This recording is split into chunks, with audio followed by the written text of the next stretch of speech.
natalo ni Lloyd ang kalaban na si Dunkleus, ay nakatanggap ito ng reward kung saan sinasabi ng messenger na, nakapag-obtain si Lloyd ng panibagong title.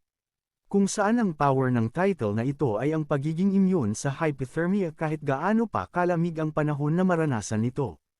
Kaya nasabi ni Lloyd sa sarili na hindi na rin ganun kasama dahil kahit ang maginaw na panahon ay hindi magiging banta para sa kanya.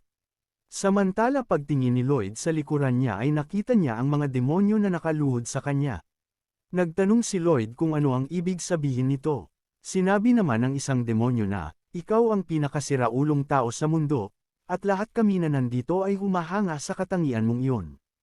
Kaya ngayon kami ay nandito para magbigay respeto sa Great Singer of Hell na tumalo kay Dunkleus, at handang sundin ang lahat ng iyong ipag-uutos. Kaya naman biglang hangin ng malakas ang ating bida, at umasta pa itungkol habang sinasabi na, mga mahihinang nilalang na self-volunteered slaves.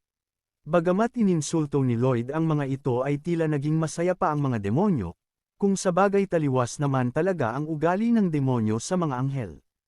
Ha, singit ko lang. Balik na sa kwento. Muling nagsalita ang isang demonyo at sinabi kay Lloyd na meron silang problema.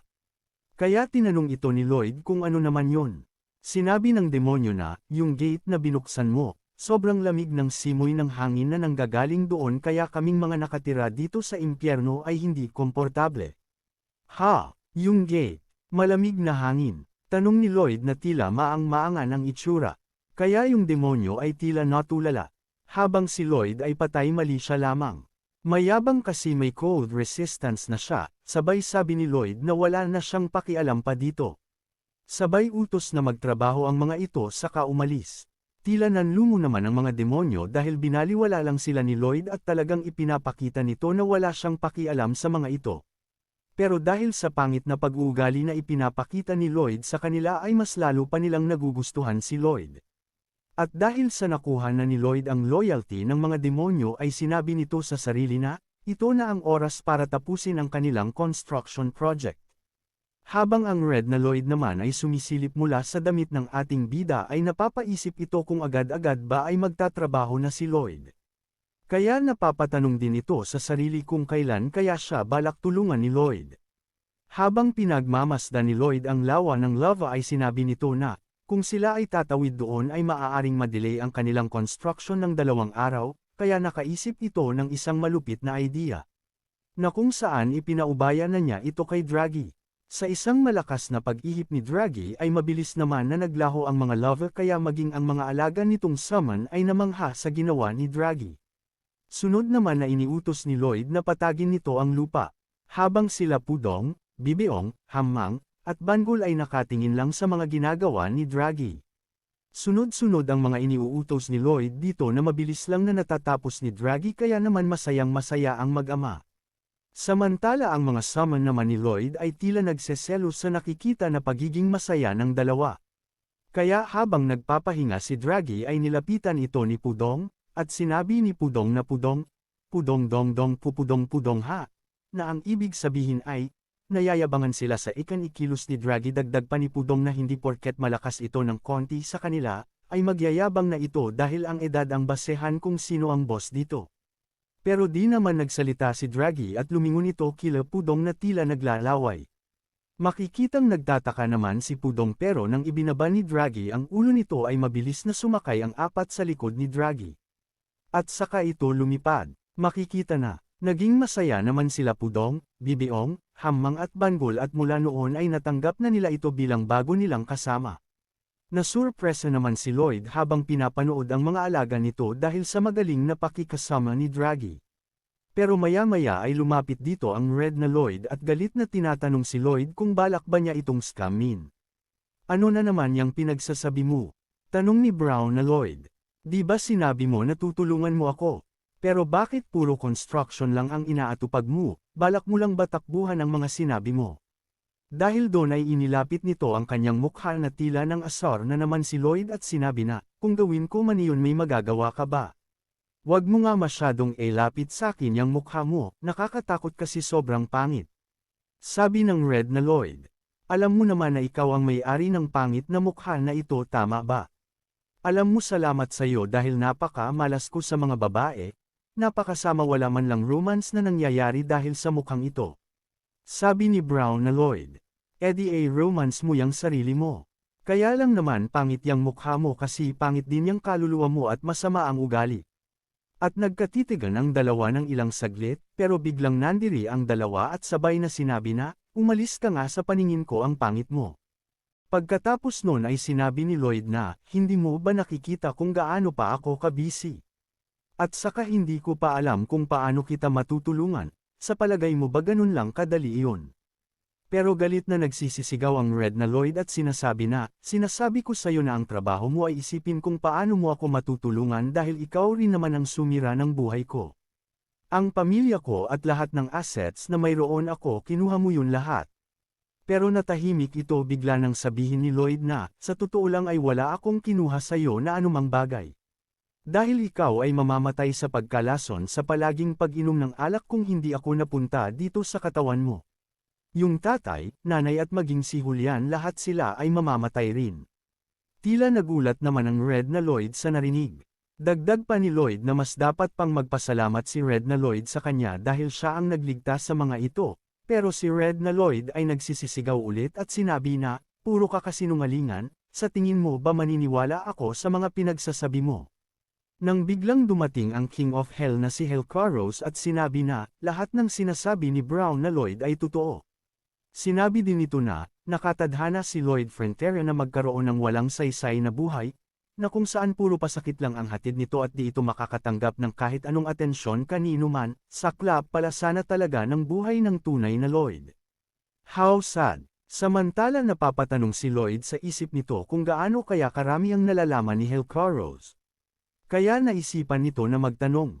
At itinanong niya dito kung bakit siya ipinadala sa mundong ito, alam mo ba kung ano ang dahilan? Tanong ni Lloyd. Tiningnan ito ni Hellcarros sabay sabi na, mukhang wala ka nga talagang nalalaman na kahit na ano. Dagdag pa nito na kahit pinili na siya ng messenger sa upper world ay tila wala pa rin itong sinasabi na kahit na ano kay Lloyd. Dahil dito nagtataka si Lloyd kung bakit at kung paanong alam nito ang patungkol sa messenger. Naalala ni Lloyd na nabanggit din ng messenger ang upper world nung time na sinasali nito ang mana niya kay Javier. Kaya susubukan pa sana niya na magtanong tungkol sa upper world kay Hellcarros pero sinabi nito na hindi siya nagpunta dito para pag-usapan iyon. Habang nakatingin sa ginagawang train ay sinabi ni Hellcarros na, once na matapos ito ay magkakaroon na siya ng maraming free time kaya nagawa niya na makapunta dito. Sinabi rin nito na hindi ganun kahirap ang pag-maintain ng railways. Ang magiging problema niya lang ay ang train mismo dahil kakailanganin pa nito mag-research at mag-analyze kung saan gugugol pa rin ito ng oras para dito. Dahil doon ay hiniling nito kay Lloyd na gumawa ito ng guidance kung paano i-maintenance ang train. Napangiti naman si Lloyd at mabilis na tinanggap ang utos ni Hellcarros at sinabi na ihahanda niya ang pinakamahusay na guidance sa pag-maintenance ng train, dahil doon ay tinanong ni Hellcarros si Lloyd kung ano naman ang gustong kapalit nito para sa trabahong iyon. At dito ay walang alinlangan na sinabi ni Lloyd na gusto niya ng Reincarnation Gate voucher at gusto nito yung transferable. Sinabi ni Hellcarros na walang restrictions ang nakalagay dito kaya bahala na si Lloyd kung paano niya ito gagamitin. At pwede niya rin itong ibigay sa maliit na kulay pula na Lloyd. Na makikitang mangiyak-ngiyak sa narinig. Ano, satisfied ka na ba? Nakakainis na makita yang itsura mo pang aasar pa nito. Pagkatapos nun ay makikita naman ang mga demonyo na pagod na pumapadyak sa train na ginawa nila. Sinabi ng isa na sobrang pagod na ito at mamamatay na ito sa sobrang pagod. Biglang sulpot naman ni Lloyd sa tabi nito at sinabi na, mukhang nahihirapan ka na. Huwag mo na gawin yan. Talaga ba? Pwede ako huminto dito. Oo, sabi ni Lloyd sabay tadyak sa demonyo kaya naman ayon talsik layo ang demonyo. Pagkatapos ay nagtanong si Lloyd kung sino pa sa kanila ang mga nakakaramdam ng pagod magtaas lang ng kamay dahil tutulungan niya ito na mag-rest in peace. Kaya ayon nagpatuloy ang mga demonyo kahit mukhang puputok na ang mga ulo nito. Samantala, di pa rin makapaniwala si Red na Lloyd na ibinigay sa kanya ni Lloyd ang ticket para sa reincarnation, kaya tinanong niya ito kung talaga bang ibibigay sa kanya ito ni Lloyd. Sinabi nga lang ni Lloyd na, di ba hawak mo na yan? Bakit kailangan mo pang itanong? Kaya naman nahihiyang nagpasalamat si Red na Lloyd kay Brown na Lloyd. Kaya muling inasar ni Lloyd si Red na Lloyd at sinabi dito na, baka kasi pag di kita tinulungan, ay lagi lang pumasok yung pangit mong mukha sa mga panaginip ko kaya binigay ko yan sa'yo para di mo na ako gambalain pa. Makikitang pikantalo ang Red na Lloyd, kaya nagkaroon sila ng konting laban habang nakasakay sa train. Pagkatapos nun ay tinanong ni Red na Lloyd kung nasa maayos lang ba ang kanyang mga magulang. Sumagot naman si Lloyd na oo. Si nanay ay abala sa mga gawain patungkol sa pagluluto at nag-business na din ito at si tatay naman ay nagsimula na ulit sa hilig nitong gawin na pag-sculpting. Si Julian kumusta naman siya? Tanong ni Red na Lloyd. Ikinasal na ito sa bunsong prinsesa ng Asfahan at sila ay nakatira na magkasama sa Kapitolyo. Nanlaki ang mata ni Red na Lloyd sa pagkabigla sa sinabi ni Brown na Lloyd. Bakit parang gulat na gulat ka? Gusto mo pa ba makarinig ng mas nakakamanghang pangyayari? Yung tatay mo ngayon ay isa ng count at hindi na ito isang baron. Sabi ni Brown na Lloyd. Ito ba ay dahil lahat sa'yo? Tanong ni Red na Lloyd. Well, hindi ko naman plinano na ganito ang mangyari. Pero ganun pa man ay nangyari pa rin. At pagkatapos ay nagkwento si Red na Lloyd patungkol kay Javier. Sinabi nito na, mula nang dinala si Javier ng kanyang tatay ay di siya makapaniwala dahil ito ay mabait, matapat at gwapo na kung saan alam niya sa sarili niya na hindi siya magiging katulad nito kaya niya ito laging binuubuli.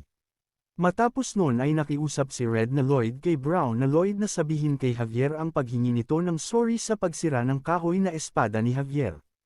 At sinabi na ang gusto niya lang naman sana talaga ay makipagkaibigan dito. Samantala si Javier ay nakikinig lang pala sa pinag-uusapan ng dalawa. Sinabi rin ni Red na Lloyd na pati sa mga magulang niya ay ihingi siya ng tawad nito.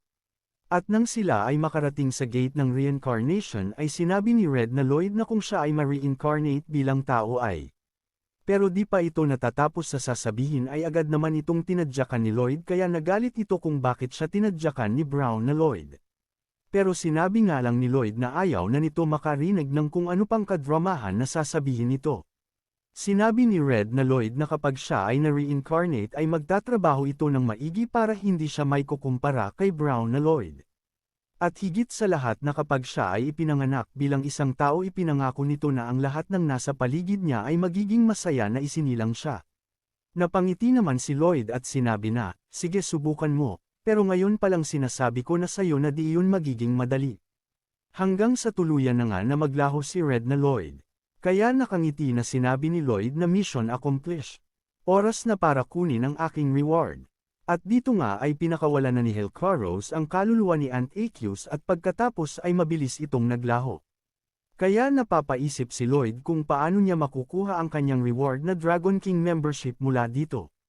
At dito ay sinabi ni Helcaros na, ang takbo ng oras dito at sa mundo ng mga tao ay magkaiba kung saan 5 oras na ang lumipas sa mundo ng mga tao. Kaya naman sila ay ibabalik na ni Helcaros sa mundo. At sinabi na, hanggang dito na lang ang kabutihan na maipapakita ko hanggang sa susunod nating pagkikita. Magsasalita pa sana si Lloyd at sasabihin na wala na itong balak makipagkita sa kanya pero mabilis nitong pinabalik sa mundo ang dalawa. Pagbalik sa mundo ay inis na inis. Si Lloyd dahil sa di ito pinatapos sa pagsasalita ni Helcaros para sabihin na ayaw na nito bumalik sa impyerno. Bakit ayaw mo dun? Mas mukhang komportable ka pa sa impyerno kesa sa mundo ng mga tao sabi ni Javier. Wow, nagsalita parang di ka naman nag-enjoy sa mga pinagsasabi mo sa mga demonyo. Ano, ang mga sinabi ko lang naman sa kanila ay mga magagandang bagay. Di na nakipagtalo pa si Lloyd, sa halip hinanap na lang nito kaagad si Aunt Aqueous para makuha ang kanyang reward. Pero di niya ito makita kaya naisip niya na baka tinakasan na siya nito. Hanggang sa tinawag siya ni Javier, at pagtingin nito sa bintana ay tumambad sa kanila ang isang malaki at napakaitim na halimaw. Kaya naman kung gusto mo na masubaybayan ang ating kwento ay i-open mo lang ang notification bell pagkatapos mo na mag-subscribe.